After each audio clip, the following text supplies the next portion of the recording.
Chers membres de Trader Pro, bonjour. La petite vidéo du week-end, je vais partager avec vous ce que je fais sur les marchés.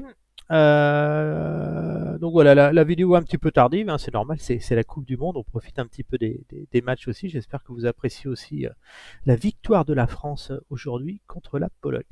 Le point tout de suite sur les performances du portefeuille. Donc on a eu un gros rebond sur les marchés qu'on avait anticipé, on en parlera dans l'analyse technique, et puis là ça commence à faire beaucoup, 20%. Bon, pour l'instant, je suis à 66 099,95 euros de gain sur le portefeuille Trésor Pro, à 93,8% de trades gagnants. On voit que j'ai légèrement baissé, j'ai passé 3404 trades, et voilà, donc l'objectif sera de dépasser bien sûr les 100 000 dollars, 100 000 euros même maintenant en 2023. Performance depuis le début de l'année, cette année, voilà, on voit que on a une petite stagnation, hein, c'est le rebond des 20%, parce qu'on sait bien que j'ai vendu le marché, j'ai aussi fait des achats, mais voilà, on est un peu dans l'incertitude, donc je suis extrêmement prudent sur les marchés actuellement, même si je reste bien sûr baissier sur les marchés pour 2023. Je suis à 45 197,86 euros, j'ai 17,99 euros de résultat moyen, c'est très bien, 2512 trades, je suis à 94,9% de trades gagnants, c'est très très bien. Le mois dernier, un mois un petit peu plus difficile pour moi. C'est pas un bon mois. J'ai l'habitude de tourner avec un peu plus de 3000 euros de gains d'habitude. On va regarder au mois de novembre ce que j'ai fait. Mois de novembre, donc premier, on va mettre au 31-11 2022. Voilà, alors là on voit bien que ce mois-ci, hein, j'ai commencé à mettre en place des stratégies vendeuses à moyen terme, hein, tout en faisant aussi quelques achats. Mais on voit que c'est un peu chaotique, même si j'arrive à terminer le mois en positif à 1859,44 euros de gain. J'ai fait 161 trades, donc c'était compliqué. Voilà, je suis à 87% de trades gagnants. J'ai fait des achats, 78% d'achats et des ventes, donc voilà, j'ai fait des achats, des ventes, et puis mais j'ai pas réussi à générer une plus-value habituelle, généralement supérieure à 3000 euros. Mais bon, ça reste un mois positif, c'est toujours intéressant. Ce mois-ci, le mois a commencé, le mois, bon, on voit bien, hein, le mois, j'ai fait 8 trades. J'ai fait 8 trades, là je suis à 62,5% de trades gagnants, j'ai fait 25% d'achats, 100% de ventes. On voit que bon, mes ventes, j'ai du mal encore, le marché reste quand même sous l'influence du rebond technique, même si j'estime que sur le moyen long terme, on va encore corriger. Donc pour l'instant, je suis dans une stratégie de fin d'année, j'aurais plus tendance à être agressif à la vente sur des accélérations haussières. Donc voilà, donc j'ai tradé peu de choses, hein. J'ai tradé l'euro, le silver, le DAX, voilà, mais bon, je suis en gain de 17,46 euros. On est actuellement là le 4 décembre. C'est pas énorme, hein, 4 décembre. Va falloir augmenter ça et puis surtout ici repasser rapidement au-dessus des 90%. Donc prudence sur les marchés actuellement, parce que tout peut se passer à très court terme, même si sur le moyen terme et long terme, je suis plutôt vendeur. On va passer à l'analyse technique. Alors je rappelle, hein, c'est purement pédagogique, hein, soyez prudents sur les marchés. Moi je vous donne mon avis, ce que je fais sur les marchés, vous en faites ce que vous voulez. Attention, parce que vous êtes dans des marchés quand même difficiles, on voit il y a énormément de volatilité, hein, les marchés ont perdu 20%, ont rebondi 20%. Donc soyez prudents, rentrez toujours avec des petites positions, des 0,01 lots sur de larges niveaux, hein, ne rentrez jamais avec des grosses positions et lissez vos prix de revient, et puis ayez toujours une vision long terme et puis aussi fondamentale des marchés. Donc avant d'investir, quand même, consultez un conseiller financier professionnel, allez voir votre banque, c'est des experts de la finance, ils vous donneront toujours d'excellents conseils, vous gagnerez toujours beaucoup d'argent avec eux. Moi, voilà, c'est pédagogique et j'espère que je peux vous aider, vous guider, puis vous montrer un peu comment moi j'interviens sur les marchés. Alors, on va passer à l'analyse technique. Alors, c'est parti pour le CAC 40. Alors, il y a des choses intéressantes sur le CAC 40. Alors, comme vous le savez, moi, mon objectif baissier sur le CAC 40, il est inchangé, il reste le même. C'est bien sûr ce support des 5500 points. C'est ma cible encore, même s'il monte, je reste convaincu qu'on va revenir tester ce support dans les mois à venir en 2023. Pourquoi? Parce qu'on a une récession à venir sur les marchés. On voit les banques centrales montent leur taux d'intérêt, mais derrière, l'économie est en train de ralentir. Et puis surtout, on n'a plus du tout les mêmes effet bénéfique des banques centrales, puisque avant, quand on était dans ce grand mouvement ici, hein, si on reprend en mensuel ici, Voilà, en mensuel, on voit bien, on a eu ce crack Covid et derrière, les taux d'intérêt étaient extrêmement bas, les banques centrales rachetaient des obligations et puis voilà, distribuaient, faisaient du quantitative easing, donc ça soutenait les marchés. Les bonnes nouvelles étaient des bonnes nouvelles, les mauvaises nouvelles, je veux dire, étaient des bonnes nouvelles. En fin de compte, la crise Covid, à un moment, ils se sont dit, la banque centrale ne va pas remonter ses taux d'intérêt à partir de ce moment-là, donc oui, il faut acheter, ça a monté, sauf que là, on a eu la baisse et là, on peut plus se dire la même chose, on va pas dire les banques centrales ne vont plus monter leur taux d'intérêt, elles vont continuer à monter leur taux d'intérêt parce que l'inflation est forte. Il faut détruire de la monnaie. Alors là, le rebond est là parce que c'est, oui, ils vont peut-être arrêter de remonter leur taux ou ralentir leur taux, mais non, l'inflation est monstrueuse. On est à 10% en Europe, imaginez 10% ce que c'est. Donc voilà, on a des taux d'intérêt en hausse, on a une récession qui va arriver aux États-Unis. Voilà, la vie à crédit maintenant se termine. Le vivre à crédit coûtera plus cher. Derrière, il y aura un impact, hein, bien sûr. Des gens qui achetaient par exemple des biens immobiliers pouvaient avoir des crédits de 300, 400 000 euros avec des salaires modestes. Aujourd'hui, maintenant, on va leur dire vous n'avez pas les revenus suffisants pour emprunter, ou alors va falloir payer très très cher les intérêts. Et donc, ça crée des pressions sur les prix, mais dans tous les domaines. Hein. On voit l'électricité, le gaz, on voit les matières premières. Un boulanger, par exemple, voit sa facture d'électricité exploser, ses matières premières exploser, tout ça, ça va avoir un impact, bien sûr, sur son chiffre d'affaires, sur la croissance, sur l'emploi, sur plein de choses. Et donc voilà, on va rentrer dans une période de crise, une période un petit peu difficile. Et puis derrière, on peut très bien avoir des faillites bancaires. On voit Crédit Suisse qui s'est effondré dernièrement. On ne sait pas ce qui va se passer. Et ça peut être aussi quelque chose de systémique. Moi, je m'attends à une crise financière à arriver. C'est inévitable avec la dette qui explose. On voit la dette des États-Unis qui est à 31 000 300 milliards de dollars actuellement. Le plafond de la dette est à 31 400. On va certainement s'y approcher d'ici la fin de l'année. Donc attention aussi, lorsque le plafond de la dette sera atteint, même si on a l'habitude qu'il soit relevé, ça crée toujours des tensions. Et puis ça rappelle un peu au marché, attention, les dettes se payent et on peut rentrer dans une période difficile.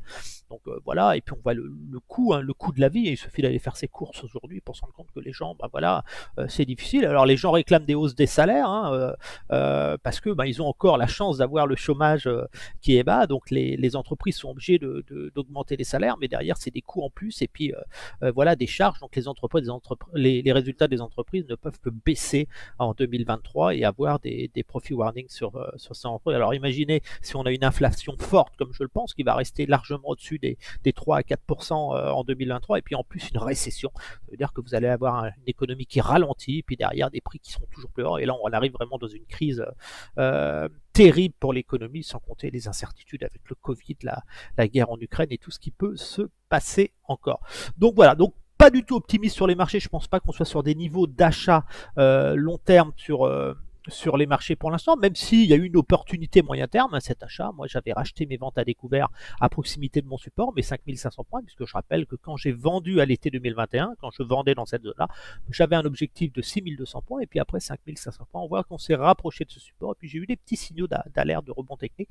Donc là, j'ai pris mes ventes, mes bénéfices sur mes ventes, et puis j'ai laissé monter le marché, et puis je me suis dit, voilà, moi, le marché, le rebond qu'il va y avoir m'intéresse, et j'étais vendeur, moi, dans cette zone-là, et puis on voit bien qu'on s'y approche, on l'a même légèrement dépassé, mais quand on était ici, je disais attention, le marché va remonter et puis je vendrai dans cette zone-là. C'est ce que je suis en train de faire actuellement. Je suis en train de vendre dans cette zone-là. Alors il y a des petits pics aussi, on n'est pas au millimètre dessus, ça peut encore monter. Mais voilà, je pense pas à une envolée du marché. Même si les marchés devaient continuer à monter, que l'économie s'améliorait, que la récession n'apparaissait pas et que l'inflation baissait, par exemple, on aurait toujours une correction technique.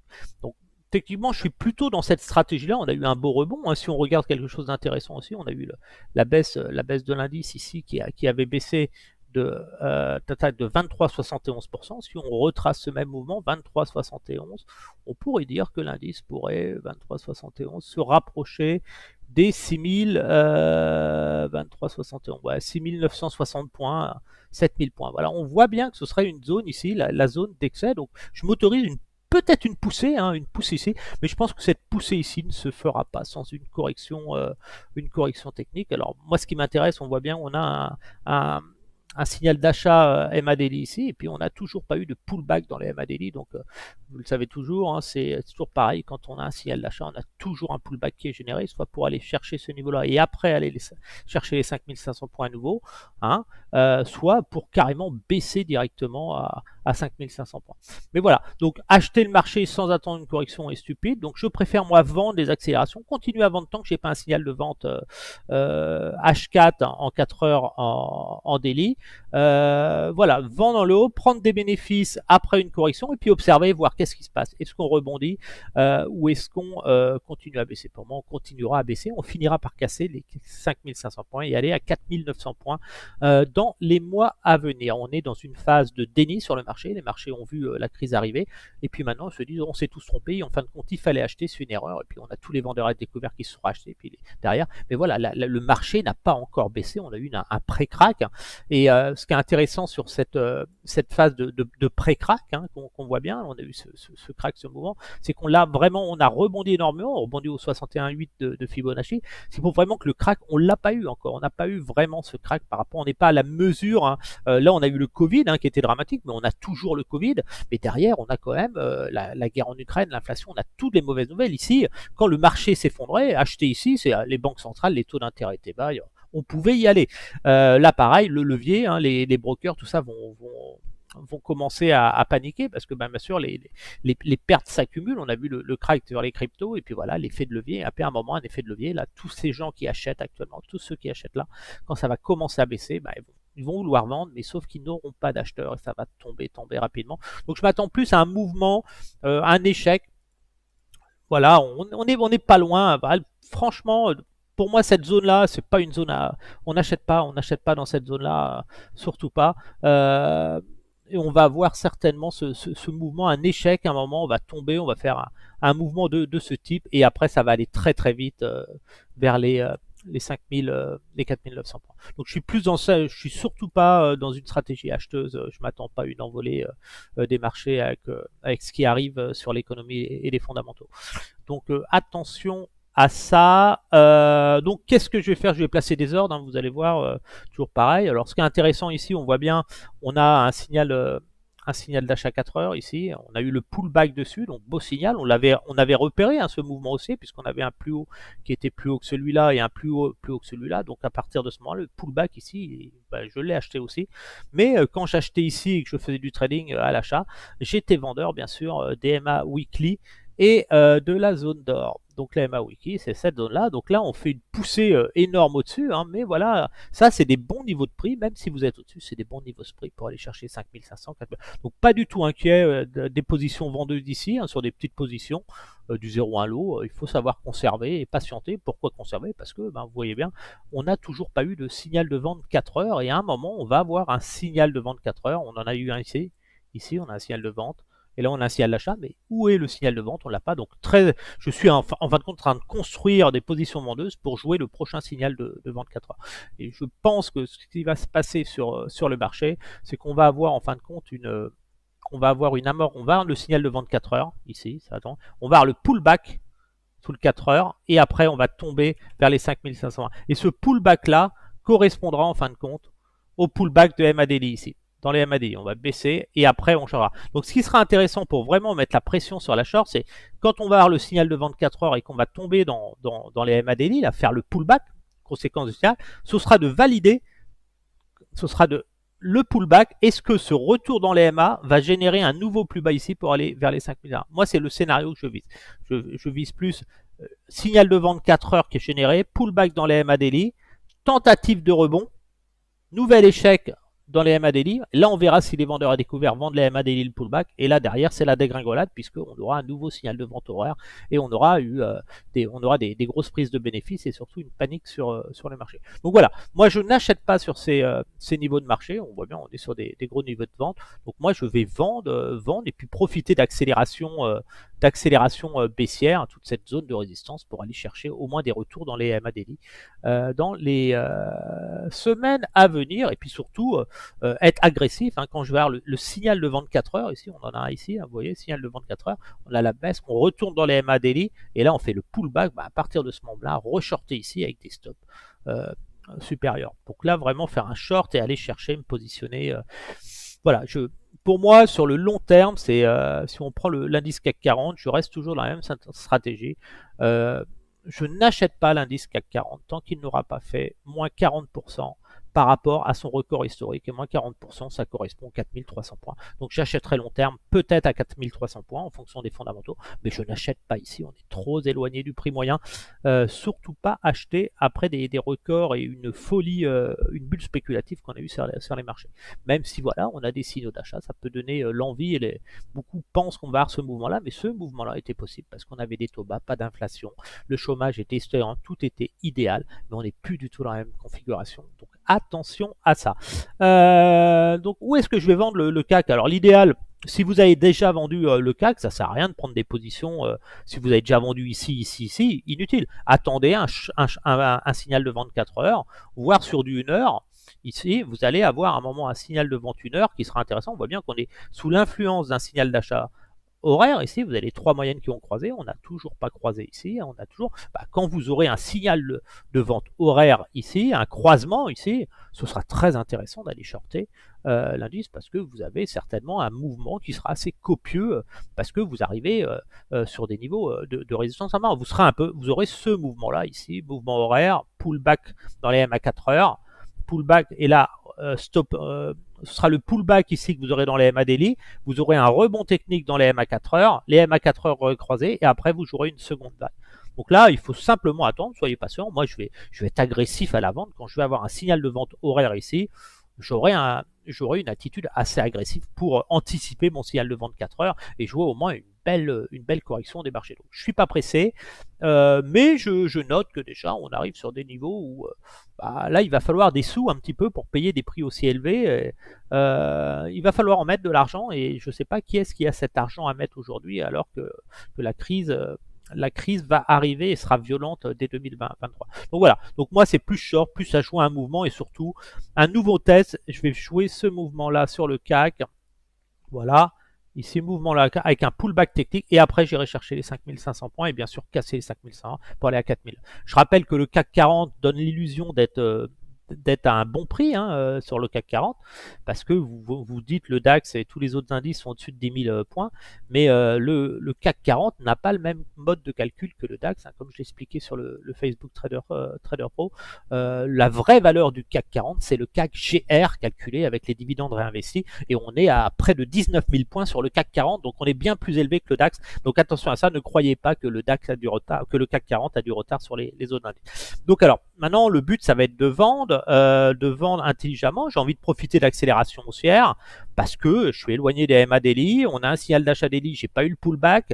On a un signal de vente d'achat 4 heures qui dure depuis très longtemps, toujours pas de signal de vente horaire. À un moment, on va se prendre des prises de bénéfices, donc ça m'intéresse de shorter. Donc bien sûr, les 61,8 là, je les vends tout de suite, mais j'ai été vendu, j'ai eu un ordre de vente sur ce niveau-là. Donc il faut pas vendre des grosses sommes, mais profiter d'opportunités. Par exemple, déjà, c'est sûr que si on venait faire encore titiller les plus hauts ici, ça je mettrais un petit short ici. Voilà. Ici, voilà, on est bien, on a un petit pic. Et je vais monter, ça va me faire du 0 de l'eau. Sur ce niveau-là, je serai vendeur ici. Et on ira chercher, je peux même mettre des petits ordres limites. On va chercher tout simplement, toujours avec des petites positions. C'est du 23 €, on ne prend pas de risque. On va chercher les MA, les premières MA daily ici. Voilà, pas plus d'achat ici. En 4 heures, on va regarder ce qu'on a. Alors, les indices auront du mal à progresser. Je pense que je vais être agressif, franchement, sur le prochain signal 4 heures et tout. Je vais être très agressif sur les indices. Donc ici, je me pose même pas de questions. Je vous le cache pas, si jamais on venait là, moi, c'est du 0 d'îlot. Ici, sur ce niveau-là. Donc là, ce sera un gros short du marché pour aller chercher au minimum un bon retracement.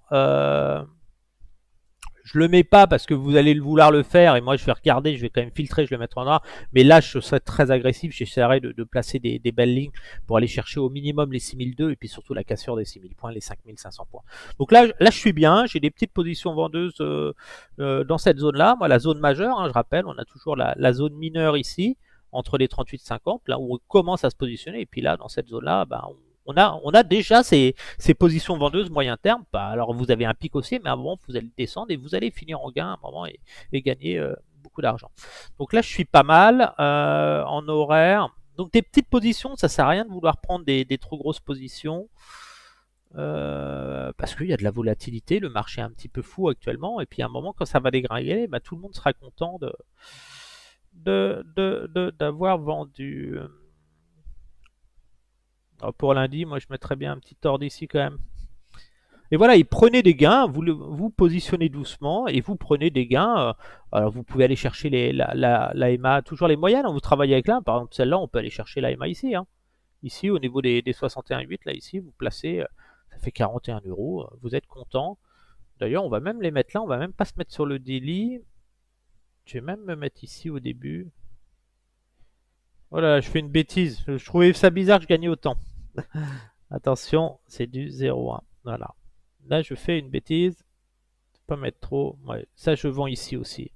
Je vends sa petite résidence. Voilà, les 3 heures là pour la semaine prochaine. Moi, ces niveaux de vente seront très très bien pour aller chercher déjà une amorce baissière en daily.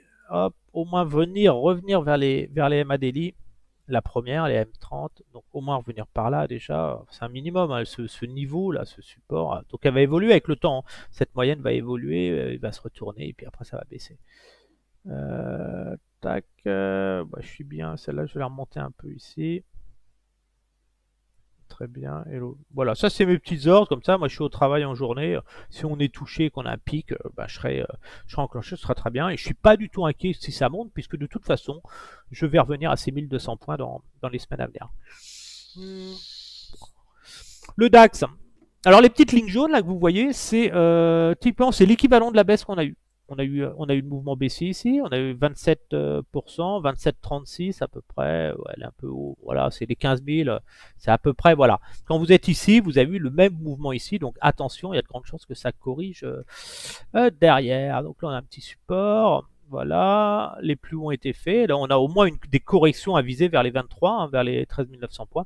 Donc moi je vais vendre le DAX, parce que le DAX, il va souffrir cet hiver, et puis là, il fait froid en ce moment, donc le DAX.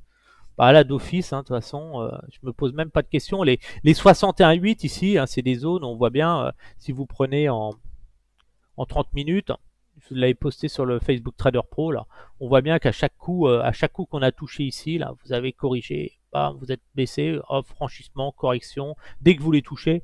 Donc là, on est ici, hein, on est à 14 mètres. Voilà, j'en mets un d'office ici, hein, c'est évident. Je mets juste un 0,1 ici, voilà. Si on revient là, bah, je vais vendre et puis je vais aller prendre des bénéfices certainement sur. On va se mettre ici, on va être très très bien. Voilà, hop, ça fera 37 euros de gagné, c'est pas mal. Et puis on va regarder, on va commencer à voir un petit peu détecter des zones d'excès. Voilà, il y a des petites zones qui m'intéressent. On a vraiment une grosse zone. Si on avait cette cassure là qui pourrait envoler et puis derrière l'effondrement. Donc moi, ça m'intéresse toujours de laisser traîner des ordres. Ça me permettra de mettre des stops à mes prix de vente et puis de prendre même des bénéfices de toute façon. Mais voilà, à ces niveaux-là, je reste vendeur ici sans aucun stress. Sur le DAX, et je vais me positionner ici. Voilà. C'est vraiment les zones que quand je vends, là j'ai vendu, j'ai fait des ordres, j'ai pris des bénéfices, hein, pas énormément, j'ai pris des bénéfices, mais ici, voilà, cette zone, elle m'intéresse. Et ça, par contre, ces positions-là, c'est des ordres que je vais garder un petit peu plus longtemps. Voilà, sur le DAX, je suis vraiment à un mouvement de ce type. Hein. On a vraiment la hausse, mais après, on va avoir le pullback vers les MA daily. Un échec, mais voilà, sur le DAX, je vise les 10 200 points toujours, ça n'a pas changé dans ma stratégie. Et 8 500 points à plus long terme, niveau où je commencerai à réfléchir à acheter l'indice, mais surtout pas sur ces niveaux-là. En daily, on est où? Daily, voilà, on a toujours pas, on a eu le signal d'achat, on n'a pas eu le pullback, donc on va avoir une correction, donc on va certainement peut-être monter comme ça, et puis à un moment, on va avoir cette baisse vers les 13 900 points, et ce sera intéressant de prendre des bénéfices pour se replacer, jouer le pullback et d'aller chercher après des nouveaux plus bas. Mais voilà, cette zone-là, on voit bien que c'est une grosse zone à ne surtout pas acheter avec les fondamentaux actuels, même si l'analyse technique peut vous suggérer d'acheter. Moi, ce qui m'intéresse, c'est l'analyse fondamentale, c'est ce qu'on a sur le compte en banque. Hein. Vous pouvez me dire que vous avez un super emploi, que ça paye très très bien et que vous gagnez très bien votre vie et que vous partez aux Bahamas. Mais si derrière, je sais que votre entreprise ne gagne pas un rond et perd de l'argent, je sais que ça va pas durer longtemps. Alors, Le Dow Jones, bah, l'US, lui, bon, à 35 000 points, je me pose même pas de questions. Moi, 35 000 points, je vous le dis, là, celui-là, de toute façon, il sera vendu. Ça va être du 0,10 ici d'office, hein. Cette zone-là, là, je vais vendre fort, hein. Je sais même pas si on va y aller, mais si on y va, là, ce niveau-là, là, je veux bien. Je veux bien qu'on y aille, mais j'y crois pas. J'y crois pas, j'espère. Mais là, pareil, signal d'achat 4 heures. On n'a toujours pas eu de signal de vente 4 heures. Donc, on va certainement avoir le pullback, le pullback daily, voilà, au minimum, c'est là. Même si on montait là, de toute façon, on va revenir à un moment là. C'est inévitable. Vous avez toujours des corrections dans les MA. C'est même quand vous êtes dans un format associé. Donc, vendre sur ce niveau-là, c'est s'assurer à un moment d'avoir une correction de toute façon. Après, il faut vendre intelligemment pour pouvoir tenir ses positions et shorter derrière. De ne pas être obligé de sortir sur perte parce que vous avez vendu 10 lots ici, c'est complètement stupide. Prenez des petites positions du 0,1 lot. Je vais pas le mettre non plus, mais bon voilà, vous sentez que quand j'aurai des beaux signaux, je vais vendre agressivement. Mais gardez toujours des petites positions. À la place de vendre 0,10 lots, il faut mieux vendre plusieurs petites positions sur ce niveau-là. En 4 heures, alors je vais voir où est-ce que je peux vendre. Donc là, on n'a pas fait de plus haut. Là, ici, c'est mon petit retracement. Alors quand je mets ce petit retracement là, c'est tout simplement voilà quand ça me permet de savoir le gros support, c'est 33 260. Si on a une correction, on sait qu'on va avoir un rebond technique. Ça veut dire que correction, signal de vente horaire, pullback technique sur les MARA et après on va chercher les 38%. La zone d'achat actuellement, si vous voulez acheter sur opportunité, ceux qui croient vraiment à l'achat, c'est la zone là. Vous ne pouvez pas acheter avant. Ça veut dire que vous aurez un signal et après un rebond. Mais on n'achète pas au-dessus des 3400 points de toute façon, même sur du trading court terme, une stratégie de scalping et tout. Là, on est plus dans une fin de tendance, on attend des signaux de vente, voilà, un mouvement, on va avoir le pullback derrière, ici vous aurez un pullback et après on va jouer la baisse. Donc là, c'est essayer de gratter l'excès haussier. Donc moi, je cherche toujours des petits plus hauts, on est là, si on voulait pousser par exemple ici, il n'y a pas de souci, hein.